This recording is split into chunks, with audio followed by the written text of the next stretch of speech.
kulanti wacan oo wanaagsan daawadayaal idin lahaantiinba meel walba dunida ka joogtaan kuna soo dhawaada wararkii ugu dambeeyay aynu ka helayno dalka Itoobiya aynu ku bilaabnay Militariga Itoobiya oo lagu amray inaysan gelin gobolka Tigree ciidamada Itoobiya ayaa amar lagu siiyay inay ku ekaadaan gobolada Canfar iyo Amxaara oo deris la ah gobolka Tigree kadib markii goboladaasi laga saaray dagaalamayaasha TPLF madaxa warfaafinta Itoobiya Dr. Lagese Tulu ayaa sheegay in go'aankani uu yahay mid kumeel gaar ah oo la midnimada qaran waa laga gaaray hadafkii koowaad ee laga lahaa taasi oo ahayd in TPLF laga xoreeyo meelihii ay qabsadeen ayuu yiri Dr. Lagese wuxuu sheegay in marka ay ku haboon tahay in la qaadi doono wax talaabo ah inta ka horeysana ciidanka laga ilaalinayo in wax dhib ah uu soo gaaro dhanka kale wuxuu u sheegay in kooxda TPLF ay qorsheynayso inay furato dacwado iyadoo askartii dagaalada kaga dhimatay ay ka dhigayso dad shacab ah balse Dr. Lagese waxa uu sheegay in dawladda ay xaq u leedahay iyo waajibaad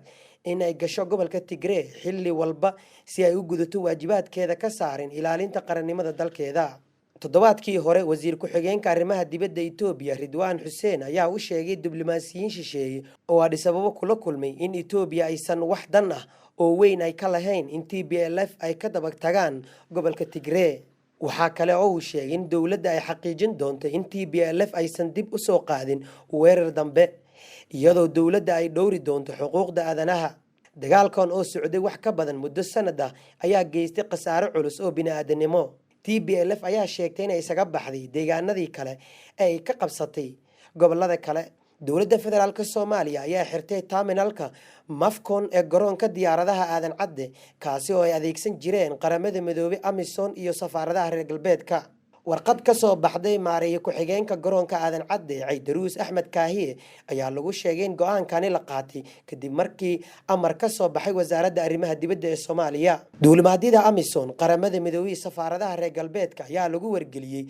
in hadda kadib ay adeegsan doonaan terminalka shacabka caadiga iyo qaybta VIP-da warqadda ka soo baxday wasaaradda arrimaha dibadda oo ay heshay warbaahinta ayaa lagu sheegay in dhowr sababood oo loo xiray Mafcon oo ay ka mid tahay in ay adeegsadaan rakaab aanan ahayn Amison iyo qaramada midoobay taas oo jibinaysa hanaanka socdaalka sharciga waxaa sidoo kale warqadda lagu sheegay in marar badan ay dhacday in duulimaadyada qaramada midoobay ay soo caga dhigteen garoonka iyagoo aan ka hor waaxda socdaalka u soo gudbinin dukumeentiyada rasmiga ah wasaaradda arrimaha dibadda ee Soomaaliya ayaa sidoo kale sheegtay in qaar ka mid ah duulimaadyada adeegsadaan Mafcon ay soo qaadeen dad aanan haysanin baasaboor taas oo ka dhigan inay si sharci darro ay ku soo galeen Soomaaliya Jubbaland oo hab ka duwan galmudug iyo koonfur galbeed u qabanaysa doorashada xubnaha golaha shacabka ee ka imaanaya deegaanada maamulkaasi gaar ahaan magaalada Kismaayo guddiga doorashada ee Jubbaland ayaa soo gudbiyay liiska guddiyada ergada diyaarinaya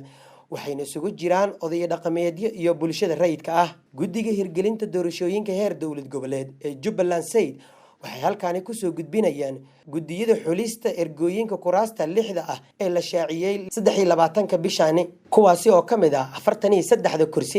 oo ku astaysan dawlad goboleedka Jubbaland ayaa lagu yiri warqad ka soo baxday guddiga hirgelinta doorashada Jubbaland doorashada 6 kursi ayaa la filayaa in maalmaha soo socda ay ka qabsoonto gudaha magaalo xeebeedka Kismaayo oo haatan laga dareemayo qabanqaabo xoogan Jubbaland ayaa u muuqatay inay si ka duwan u maamuli doonto doorashooyinkii ka dhacay koonfur galbeed iyo galmudug waana maamul goboleedkii ugu horeeyay ee soo bandhiga guddiga soo xulista ergooyinka taasi oo aysan hore u sameeynin maamulada kale sidoo kale waxay tallaabadani furi u noqon doontaa hanaanka daahfurnaanta ee doorashada golaha shacabka oo haatan cabasho xoogan ay ka muujinayaan xubnaha mucaaradka dawlad goboleedka Jubbaland ayaa shaacisay liiska xubnaha guddiyada ee soo xulaya ergada dooranaysa 6 kursi ee ugu horeysa ugu dambeyntiina madaxweynayaashii hore ee maamulka Puntland Cabdiraxmaan Farooli iyo Cabduuli Cali Gaas oo wehelinaya ra'iisul wasaarihii hore ee Soomaaliya Umar Cabdirashiid Cali Sharmaake ayaa maanta u safray Puntland mas'uuliyiintan ay wehelinayaan xildhibaano iyo odayaal dhaqameed ayaa saacadaha soo socda gaari doona magaalada Garowe ee caasimadda Puntland ujeedka safarka madaxdani ayaa la xiriiray sida ay qayb ugu noqon lahaayeen dadaalada nabadeed ee lagu doonayay in lagu soo afjaro xiisadda dagaal ee Boosaaso farole gaas iyo sharmaake ayaa wada hadalla ka dhex bilaabi doona Puntland iyo BSF waxayna sidoo kale la kulmi doonaan isimada dhaqanka ee haatan ku howlan sidii wax looga qaban lahaa muranka ka dhashay xilka qaadistii agaasimihii BSF-ta socdaalka mas'uuliyiintani oo aad looga soo dhaweeyay ayaa ku soo beegmaya iyadoo xal dani uu jeediyay khudbad xasaasi oo kaga hadlay xaalka Boosaaso kuna baaqay nabad Puntland ayaa xaalad dagaal gashay kadib go'aankii xilka qaadista ee General Maxamuud Cismaan Dayano oo uu kaga hor yimid tallaabada uu qaaday madaxweynaha maamulkaasi